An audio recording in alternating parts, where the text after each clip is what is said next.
ITI electrical adventure channel में दोस्तों आपका स्वागत है। आज हम धमाका सीरीज 21 लेकर आए हैं, जो ट्रांसमिशन एंड डिस्ट्रीब्यूशन से संबंधित है। Semester 4 electrician transmission and distribution से लगभग यहाँ पे आपके लगभग 26 से 27 क्वेश्चन आपके यहाँ पे बनेंगे इस चैप्टर से। इस चैप्टर के क्वेश्चन हम सभी आपको डिटेल्स से बताएंगे, जो कि आपके आगामी एग्जामों में बहुत ही उपयोगी साबित होगा। ठीक है, तो आशा करता हूँ हमारा वीडियो आपको अच्छा लगेगा और आप अपने फ्रेंड दोस्त को ज़रूर से शेयर कीजिएगा, जिससे उन्हें भी मदद मिल सके। ठीक है, जो ये क्वेश्चन आपके बनेंगे, चलिए स्टार्ट करते हैं। हर जगह आ रहे हैं, यहाँ तक कि अब टेक्निकल एग्जामों में भी, ITI के एग्ज़ाम के साथ साथ टेक्निकल एग्जामों में भी ये क्वेश्चन बन रहे हैं। ठीक है, 2206 क्वेश्चन नंबर सीधा 206 पे हम लोग आएंगे। तो यहाँ पे 206 में आपका क्या कहा है कि which electrical lines connect the substation to distribution in the distribution system, यानी वितरण प्रणाली में विद्युत वितरकों को के लिए सब स्टेशन को कौन सी विद्युत लाइन जोड़ती है। यानी जो वितरण प्रणाली यानी डिस्ट्रीब्यूशन प्रणाली में है, जो डिस्ट्रीब्यूशन को सब स्टेशन को कौन सी लाइन जोड़ती है। ठीक है, तो यहाँ पे फीडर होगा या वितरक होगा या सर्विस होगा या सर्विस मेंस होगा। ठीक है, तो मैं आपको बता दूँ 4 तरह के काम होता है। पहला जो होता है आपका फीडर होता है। ठीक है, फीडर होता है, फिर सर्विस, फिर वितरक होता है, फिर सर्विस मेंस होता है। ठीक है, जो आपके घर में लगता है उसे सर्विस मेंस कहते हैं। ठीक है, तो ये आपका क्या कहलाएगा, फीडर कहलाएगा। ठीक है, ऑप्शन नंबर ए आपका यहाँ बन के आएगा।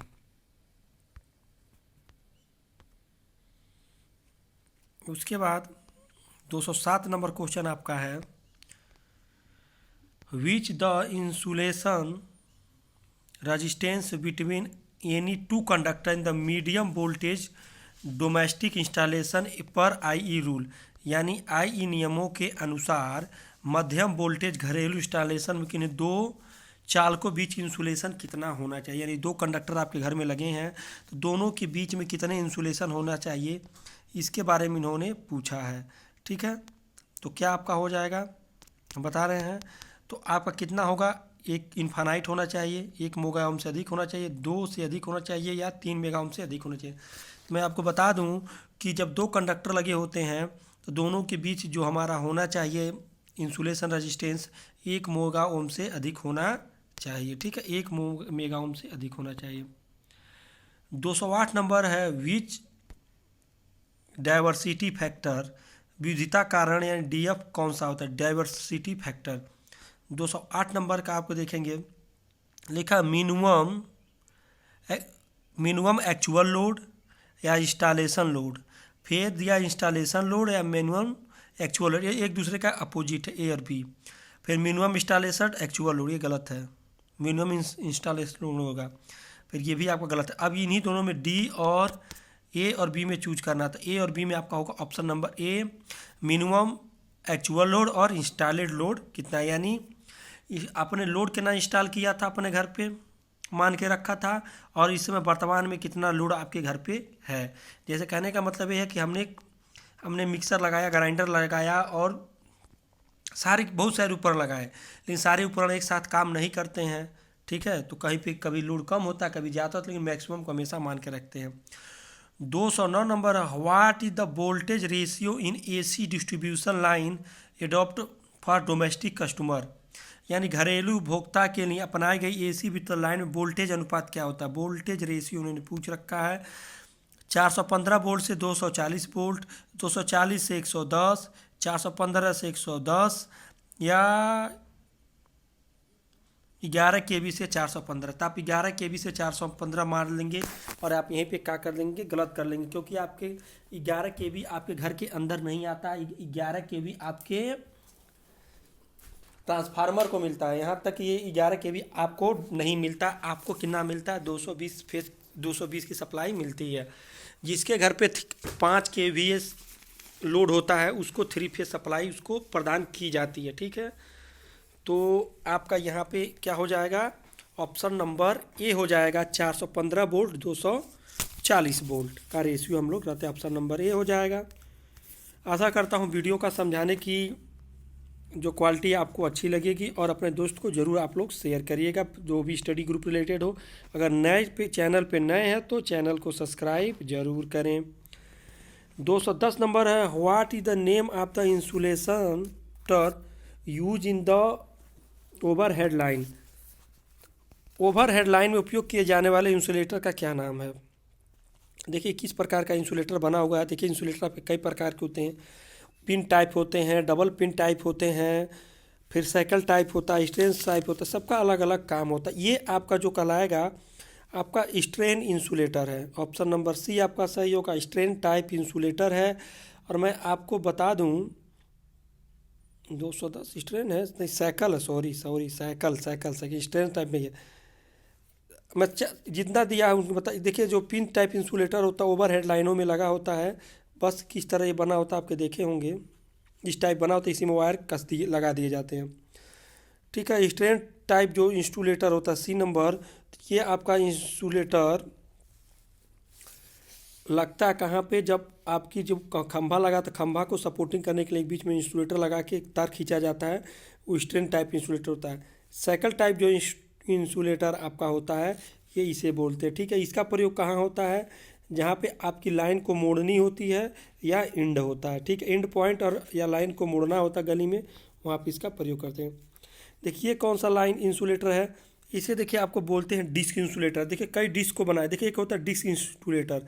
डिस्क इंसुलेटर कहाँ लगा होता है देखते होंगे, जब आपके घर पे ट्रांसफार्मर लगा हुआ घर के गली मोहल्ले में घर के आसपास, तो वहाँ पे डिस्क इंसुलेटर के पास आपका क्या तार आके ख़त्म हो जाता है। यहाँ पे कई सारे डिस्क लगी हैं, तो कौन सा इंसुलेटर, पिन इंसुलेटर नहीं है, डिस्क प्रकार का इंसुलेटर है, लेकिन ये डिस्क कई लगे हैं नहीं हो सकता है।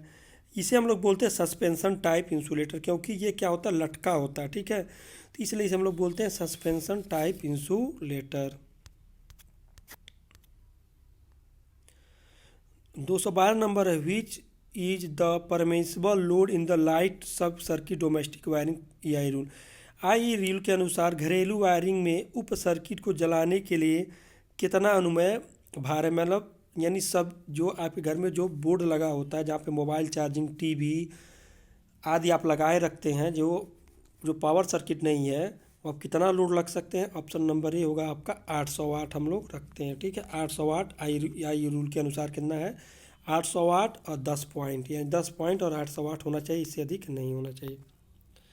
13 नंबर इंसुलेटर का क्या नाम है, चलिए देखते हैं कौन सा इंसुलेटर है। देखिए ये आपका इंसुलेटर जो दिया गया इसे बोलते हैं पिन टाइप इंसुलेटर। ठीक है, ये कहते हैं हम लोग पिन टाइप इंसुलेटर। ये सिंगल पिन है, इसके ऊपर एक और पिन बन जाएगा तो उसे डबल पिन कहेंगे। ठीक है, तो सिंगल सेट पिन है। ठीक है, सस्पेंशन साफ हमने अगले में देखा था, साइकिल टाइप भी देख चुके हैं, बस स्टेज टाइप जो इंसुलेटर इसे हम नहीं देखे हैं, इसमें नहीं दिया क्वेश्चन में। तो इंसुलेटर साहब आपका इस तरह रहता है, इसे एक टाइप भी कहते हैं, इधर भी अंडा रहता है इधर भी रहता है। तो यहाँ से तार लगा के इधर घुमा देते हैं, फिर इधर से तार लगा के इधर घुमा देते हैं, लेकिन ऐसे नहीं रहता। सॉरी, ये तारों का जो घुमाव होता है इनका, जैसे मान लीजिए ये आपका हो गया एक टाइप, तो इधर भी होता है एक इधर भी, जो एक तार होता है इधर से घूम जाता है, और फिर एक तार इससे ना जाके इस आउटसाइड से इस वाले से निकल के बाहर हो जाता है। ठीक है, इस तरह जो बनते हैं आपके साइकिल सॉरी स्टे इंसुलेटर बने होते हैं। ये आपका सिंगल सेट पिन इंसुलेटर है। ठीक है, ओवरहेड लाइनों में इसका प्रयोग किया जाता है।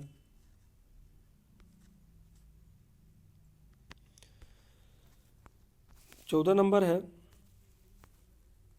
What is the reason for the conductor cross section area can fully utilise in the transmission of DC as compare to AC. क्या कारण है जो एसी की तुलना में डीसी के ट्रांसमिशन पर कंडक्टर क्रॉस सेक्शनल क्षेत्र को पूरी तरह से उपयोग करता है। ठीक है, क्या कारण है जो कि एसी की तुलना में डीसी के ट्रांसमिशन पर कंडक्टर क्रॉस सेक्शनल क्षेत्र पूरी तरह से उपयोग करता है। तो क्या होगा, कोई उष्मा हानि नहीं होता डीसी में, या कोई त्वचा प्रभाव नहीं होता है, या कोई शक्ति हानि नहीं होती, कोई कोरोना हानि नहीं होती है। तो 14 नंबर का क्या हो जाएगा आपका स्किन इफेक्ट। तो कोई भी स्किन इफेक्ट डीसी संचरण लाइन में नहीं होती है। एसी में कोरोना हानि होती है, इसकी वजह से उष्मा हानि भी होती है। ठीक है, इसे स्किन इफेक्ट कहते हैं। 15 नंबर है, Why the disc pin insulator outer surface is the made by glazed in the bend the side the inward, यानी डिस्क पिन इंसुलेटर बाहरी सतह को ग्लेजिंग द्वारा क्यों बनाया जाता है। यानी आप देखे होंगे डिस्क इंसुलेटर से एक बड़ा बनेगा, फिर एक छोटा बनेगा, फिर एक छोटा बनेगा, एक छोटा बनेगा, फिर यहाँ पॉइंट रहेगा, ये सब आउटसाइड रहेंगे, यहाँ से एक निकला होगा वायर निकल जाता है। ठीक है, तो ये कह रहा है ग्लेजिंग करके क्यों बनाई जाती है और ये हुक है जो अंदर क्यों रहता है। तो यही ऑप्शन है। इस पर बैठने के लिए, पक्षियों के लिए आकर्षित करने के लिए नहीं, कभी नहीं। उच्च वोल्टेज को सामना करने के लिए, ऐसा कुछ नहीं। उच्च यांत्रिक शक्ति प्रदान करने के लिए, ऐसा कुछ नहीं। वर्षा के ऋतु में निरंतर जल प्रवाह का निष्क्रिय करता रहे। ऑप्शन नंबर डी, कि जब ये इस तरह से बनेगा, ठीक है, ये बड़ा होता जाएगा तो इसके ऊपर पानी का प्रभाव नहीं आएगा, मतलब पानी बहुत ज़्यादा इस पर नहीं आएंगे। 216 नंबर है, what is the type of overhead line joint. Overhead line संयुक्त का क्या प्रकार है। ओवरहेड लाइन का संयुक्त का प्रकार है। ये देखिए ओवरहेड लाइन का जो एक वायर है, वायर को जोड़ा गया है, किस आधार पे जोड़ा गया, इसके बारे में मैंने फिगर देके क्वेश्चन पूछा है। मुड़ा हुआ जोड़ है, नहीं। ट्विस्टेड ज्वाइंट नहीं है। ट्विस्टेड ज्वाइंट जिस तरह होता है, जो एक दूसरे के ऊपर चढ़ा होता है, ऐठा जाता है, जो नॉर्मल यूज होता है, ये नहीं है। सीधे आस्तीन का जोड़ है, देखते हैं। एसीआर के लिए संयुक्त संपीड़न है या कंडक्टर माध्यम से जोड़ा गया है। तो क्या है आपका, तो जो ये आपका ज्वाइंट बन के आया है 216 नंबर का, ये आपका होगा कंप्रेसेड, यानी एसीआर के संयुक्त संपीड़न से ये बना हुआ आपका एक ज्वाइंट है। ठीक है, यहाँ पे देखिए कि संपीड़ित किया गया, यानी स्लीव लगा के इसे कंप्रेसर के क्या होता है, क्रीपिंग टूल से दबाया गया है। बड़े बड़े क्रीपिंग टूल्स होते हैं वायर्स को जोड़ने के लिए। 217 नंबर है, why steel the reinforce in AC conductor use the overhead line. ये क्वेश्चन सबसे ज़्यादा पूछा जाता है, इसे IMP करके लिख लीजिएगा, इम्पोर्टेंट। ठीक है, कि ओवरहेड लाइन में ACR कंडक्टर में स्टील को क्यों प्रयोग किया जाता है। लाइन को सैग को कम करने के लिए, लाइन वोल्टेज को ड्रॉप को कम करने के लिए, तन्यता बढ़ाने के लिए, या धारा की वहन क्षमता बढ़ाने के लिए।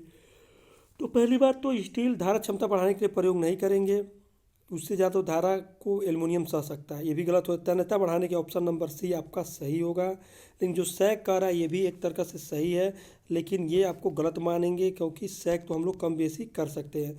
तो इंक्रीज जो तन्यता को बढ़ाने के लिए हम लोग इनका प्रयोग करते हैं स्टील रेनफोर्स के अंदर एक स्टील वायर। 218 नंबर है, which type of AC transmission in universally adopted. किस प्रकार का AC प्रसारण सार्वभौमिक रूप से अपनाया जाता है। कौन सा प्रकार जो हम सबसे ज़्यादा उपयोग किया जाता है। 2 फेज 2-4 वायर, गलत। 2 फेज 3 वायर, गलत। सिंगल फेज 2 वायर, लेकिन हर जगह नहीं होता है। 3 फेज 3 वायर, हाँ, तो 3 फेज 3 वायर हम लोग AC में सार्वभौमिक रूप में, यूनिवर्सल रूप में प्रयोग करते हैं। जैसे मान लीजिए 3 हो गया आपका, इससे मोटर भी चलेंगे, और एक तार ये ले लेंगे, एक न्यूट्रल ले लेंगे, तो हमारा क्या 4 तार हो जाता है। तो इसका भी प्रयोग हम लोग कर सकते हैं, लेकिन इस तीनों को हम मिला के एक न्यूट्रल भी बना सकते हैं। तो ऑप्शन नंबर आपका क्या हो जाएगा, डी होगा। ठीक है, या कहीं कहीं आपको पूछे जाता है 3 फेज 4 वायर, तो 3 फेज 4 वायर सही होगा। Which type line insulator is the use the terminating of the corner post, यानी कॉर्नर पे लाइन समाप्त पर कोने के खंभे में किस प्रकार का इंसुलेटर प्रयोग किया जाता है। तो पहले भी मैंने बता दिया था, पिन टाइप या स्ट्रेन टाइप, या 19 का दिया साइकिल इंसुलेटर टाइप, या निलंबन यानी सस्पेंशन। तो इसके लिए साइकिल का प्रयोग किया जाता है, जहाँ पे कॉर्नर हो और जहाँ पे लाइन का एंडिंग होता है। ठीक है, ऑप्शन नंबर सी होगा। 220 है, what is the reason of keeping bending wire cap to close and very tight in pin insulator. Winding wire gap को बहुत पास रखने पर पिन इंसुलेटर में बहुत टाइट होने का क्या कारण है। तो बहुत टाइट क्यों रखा जाता है बाइंडिंग या पिन इंसुलेटर में। स्पार्किंग में से बचने के लिए, क्षरण से बचने के लिए, ऑक्सीडेशन से बचने के, वायुमंडलीय दबाव को से बचने के लिए। तो कह रहा पिन इंसुलेटर है, इसमें हम लोग जब कंडक्टर डालते हैं तो इसे इसकी जब इसको हम बांधते हैं वायर द्वारा, क्यों टाइट बांधते हैं, स्पार्किंग से बचने के लिए। ऑप्शन नंबर ए हो गया। ठीक है, 20 के बाद आपका 21 है ओवरहेड लाइन। ओवरहेड लाइनों पर उपयोग किए जाने वाले कंडक्टर का क्या नाम है? SCR, एल्युमिनियम, गैल्वेनाइड, लोहा या कठोर तांबा। तो देखो मैं अब बता दूं तो ओवरहेड लाइन में SCR का प्रयोग किया जाता है, जिसका फुल फॉर्म होता है एल्युमिनियम कंडक्टर स्टील रेनफोर्स। जस्ता ये गैल्वेनाइड आयरन का प्रयोग हम लोग करते हैं टेलीफोन वायर में, ठीक है, याद रखिएगा टेलीफोन वायर में इसका प्रयोग किया जाता है जस्ताकृत एल्युमिनियम का। 222 नंबर क्वेश्चन है what is the main purpose of crossarm use the electric poles. विद्युत खंभे में क्रॉस आर्म का उपयोग क्या है? देखिए ये क्वेश्चन सबको कन्फ्यूजन वाला करता है, क्रॉस आर्म का क्या प्रयोग होता है? तो सपोर्ट द लाइन कंडक्टर को सहारा देने के लिए, और लाइन पर इंसुलेटर को पकड़ने के लिए, या कंडक्टर को विस्तार से बचाने के लिए, या सहारे के बीच कंडक्टर स्थिरता को कम करने के लिए। ठीक है, डी को छोड़ के तीनों कन्फ्यूजन पैदा करने वाले हैं। तो आप कहेंगे हाँ भाई लाइन कंडक्टर तो इसी पर रुका होता है, नहीं, लेकिन लाइन कंडक्टर से पहले क्या रुका होता है? इंसुलेटर। तो क्रॉस आर्म होता है, इसका प्रयोग हम लोग किस लिए करते हैं? इंसुलेटर को होल्ड करने के लिए, ठीक है, रोकने के लिए। 223 नंबर है which type of line insulator is use at the dead in of the high tension overhead line. यानी ST ओवर लाइनों के अंतिम सिरों पर किस प्रकार के लाइन इंसुलेटर का उपयोग किया जाता है? ST लाइन जब दिया हो तब। पिन इंसुलेटर हो ही नहीं सकता, डिस्क इंसुलेटर, स्टे इंसुलेटर हो ही नहीं सकता, पोस्ट इंसुलेटर शायद, तो आपका होता है डिस्क इंसुलेटर। ठीक है, आपने देखा हो अपने गली मोहल्ले में या ट्रांसफार्मर के पास जब 11 kV आती है तो इसी तरह एक इंसुलेटर लगा होता है और यहाँ से आपके वायर खींची होती है और इसके पीछे से इसे होल्ड किया गया होता है। ठीक है, इसे बोलते हैं डिस्क इंसुलेटर। और डिस्कों को जोड़ दिया जाता है तो इसे क्या बोलते हैं? Suspension type insulator. अब आएगा हमारा 24 नंबर क्वेश्चन।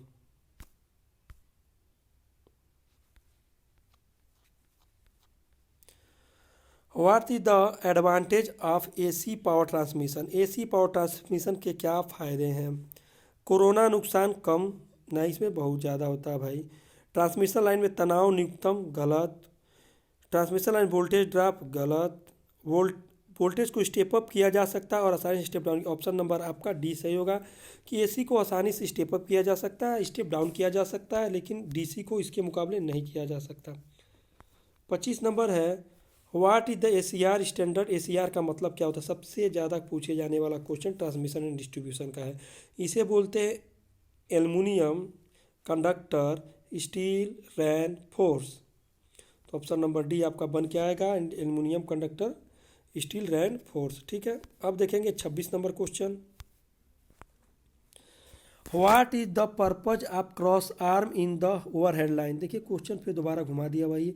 मतलब क्रॉस आर्म का उपयोग क्या होता है ओवरहेड लाइन में? Provide the support the overhead pole, pole को अधिकतम सहारा प्रदान करने के लिए, कंडक्टर के लघु पतन की रक्षा के लिए, खंभों के बीच रेखाओं की स्थिरता कम करने के लिए, या इंसुलेटर को पकड़ने के लिए। तो इंसुलेटर को पकड़ने के लिए भी हम लोग इसी का प्रयोग करते हैं। ठीक है, कंडक्टर को तो डायरेक्ट आपका क्रॉस आर्म पकड़ता नहीं है, इसलिए किसी इंसुलेटर को मानेंगे। 27 नंबर है what is the advantage of overhead line compare to underground cable. भूमिगत केबल की तुलना में ओवरहेड लाइनों का क्या फ़ायदा है? सार्वजनिक सुरक्षा अधिक होती है, गलत। ओवरहेड लाइन किसी के ऊपर तार गिर गया तो मर ही जाएगा पूरा कॉलोनी साफ, गलत। दोष आसानी से पता लगाया जा सकता है, ऑप्शन नंबर बी आपका करेक्ट हो सकता है। संचारण लाइनों के लिए हस्तक्षेप नहीं करता, नहीं हस्तक्षेप करता है रेडियो में। त्वरित निरावय से खतरों के लिए अविश्वसनीय नहीं है, गलत। ठीक है, विश्वसनीय नहीं होता है। तो ऑप्शन नंबर आपका सबसे क्या होगा? हम लोग कोई भी तार में कोई भी फॉल्ट होता है आसानी से प्राप्त कर सकते हैं ओवरहेड लाइन में। 28 नंबर है which substation the transmission line voltage in stopped down the customer supply voltage. Transmission line voltage को किस स्थान पर उपभोक्ता आपूर्ति वोल्टेज में लाया जाता है? तो मतलब कब स्टेप डाउन किया जाता है? मोबाइल सब स्टेशन में, माइनिंग सब स्टेशन में, माध्यमिक सब स्टेशन में, या डिस्ट्रीब्यूशन। तो स्टेप डाउन वोल्टेज कब किया जाता है? जब हमें क्या करना पड़ता है? सप्लाई को वितरित करना होता है। ठीक है, तो ऑप्शन नंबर आपका डी बन के आएगा सही। अब आएगा आपका 29 नंबर क्वेश्चन। किस डिस्क इंसुलेटर में क्षतिग्रस्त हो जाता है? यदि डिस्क इंसुलेटर क्षतिग्रस्त हो जाता है तो डिस्क इंसुलेटर को स्ट्रिंग व्यवस्था क्या होगा, तब उसमें व्यवस्था क्या किया जाता है?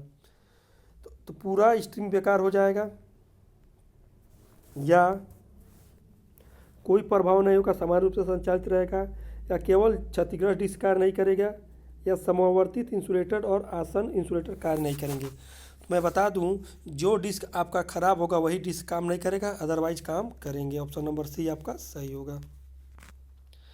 30 दिया है, how the sparking on the aluminium core conductor banding joint can be prevented. जोड़ों को बांधने वाले एल्युमिनियम कोर को कंडक्टर पर स्पार्किंग को कैसे रोका जा सकता है? बांधने वाले घुमाव को पास पास रखना, बांधने वाले घुमाव को कसकर रखना, या कंडक्टर के नीचे का तार प्रयोग करना, या एक से अधिक बंधन का प्रदान करना। तो मैं बता दूं, किसी भी स्पार्किंग को रोकने के लिए क्या किया जाता है? कस के बांधना पड़ता। ऑप्शन नंबर बी आपका सही होगा। 31 नंबर है, what is the happen to skin effect on the overhead conductor the conductor diameter in the small. यानी ओवरहेड लाइन कंडक्टर की डायमीटर को क्या कर दिया जाएगा? स्मॉल कर दिया जाए तो क्या होगा? कोरोना हानि नगण्य हो जाएगा, अधिकतम बढ़ जाएगी, कोई असर नहीं होगा, मान आधा घट जाएगा। कंडक्टर का जब देखिए जब एरिया ही नहीं रहेगा तो स्किन इफेक्ट भी क्या होगा? आपका कम होगा। तो ऑप्शन नंबर डी आपका सही होगा। आशा करता हूँ कि क्वेश्चन को समझाने का तरीका अच्छा लगा हो। अगर अच्छा लगा हो तो अपने दोस्त को जरूर शेयर करें, अपने फ्रेंड सर्किल में ज़रूर बताएं, और चैनल पे नए हैं तो सब्सक्राइब जरूर करें।